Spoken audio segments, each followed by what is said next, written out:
Հայաստանի Հանրապետության ազգային անվտանգության ծառայության սահմանապահ զորքերը նշեցին կազմավորման 34-ամյակը։ Միջոցառմանը ներկայ էին Հայաստանի Հանրապետության վարչապետ Նիկոլ Փաշինյանը, Հայաստանի Հանրապետության ազգային անվտանգության ծառայության տնօրեն Անդրանիկ Սիմոնյանը, տնօրենի տեղակալները, սահմանապահ զորքերի հրամանատար գնդապետ Գարիկ Մուրադյանը եւ այլ պաշտոնատար անձինք։ Սահմանապահի օրվան նվիրված հանդիսավոր արարողությունը մեկնարկեց Հայաստանի Հանրապետության պետական օրհներգի հնչյունների ներքո։ Հայաստանի Հանրապետության ազգային անվտանգության ծառայության տնօրենն իր շնորհավորական խոսքն ուղղեց սահմանապահ զորքերի զինծառայողներին մասնագիտական տոնի կապակցությամբ։ Այնուհետև ելույթով հանդես եկավ Հայաստանի Հանրապետության վարչապետը, շնորհավորելով բոլորին սահմանապահի օրվա առիթով եւ շնորհակալություն հայտնելով սահմանապահ զորքերի բոլոր ծառայողներին իրենց ծառայության համար։ Երկրի ղեկավարն իր խոսքում նշեց, որ Հայաստանի Հանրապետությունում սահմանապահ զորքերն իրենց ծառայությունն իրականացնում են մի բացառիկ պատմական իրավիճակում, երբ Հայաստանի Հանրապետության անկախությունից ի վեր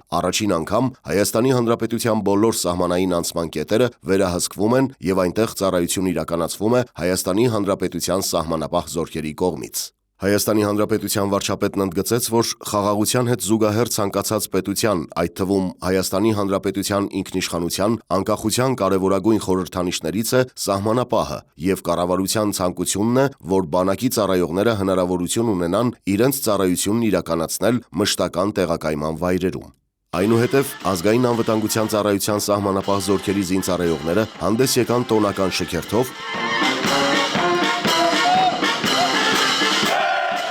եւ ցուցադրական հնարքներով։ Վարչապետ Փաշինյանն ազգային անվտանգության ծառայության տնօրեն Անդրանիկ Սիմոնյանի ուղեկցությամբ ծանոթացավ սահմանապահ զորքերի տեխնիկական միջոցներին ու դրանց հնարավորություններին։ Հայաստանի Հանրապետության վարչապետը եւ ազգային անվտանգության ծառայության տնօրենը հարգանքի տուրք մատուցեցին հանուն հայրենիքի կյանքը նվիրաբերած զոհված զինծառայողների հիշատակին։